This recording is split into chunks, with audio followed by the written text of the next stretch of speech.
მოგესალმებით. პროფესიული კარიერის მანძილზე ასევე მიწევს ჩართვა საოჯახო დავებში. ვინაიდან ვარ სპეციალიზებული ადვოკატი ბავშვთა უფლებებში, მინდა წარმოგედგინოთ ერთ-ერთი საქმე, რომელიც არის კს-ს სასარჩელო განცხადება მოპასუხე რბ-ს წინააღმდეგ.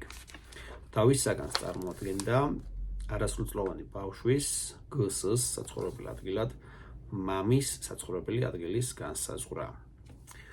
აღნიშნულ საქმესთან დაკავშირებით სასამართლოს მიერ ჩატარდა არაერთი მოსამზადებელი სხდომა და საბოლოოდ მხარეთა შორის დამტკიცებული იქნა მორიგება, რომლის მიხედვითაც დედას მიეცა ურთიერთობის საშუალება შვილთან, თუმცა ბავშვის საცხოვრებელ ადგილად განისაზღვრა მამის საცხოვრებელი ადგილი.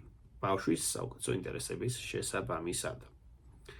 შესაბამისად, თუ თქვენ თქვენი ცხოვრების მანძილზე გაქვთ მსგავსი სახის პრობლემები და თუ რომელიმე მშობელი, ასე ვთქვათ, ბოროტად იყენებს თავის უფლებამოსილებას ბავშვთან დაკავშირებით, რითიც არღვევს მეორე მშობლის უფლებას, აუცილებლად უნდა დამიკავშირდეთ, ვინაიდან კანონმდებლობიდან გამომდინარე, არც ერთ მშობელს არ აქვს უპირატესობა შვილთან დაკავშირებით, ორივეს თანაბარი უფლებები და მოვალეობები აკისრია ბავშვის აღზრდასთან დაკავშირებით და შესაბამისად, როდესაც ირღვევა თქვენი უფლებები, აუცილებლად გჭირდებათ სასამართლო წესით თქვენი უფლებების დაცვა.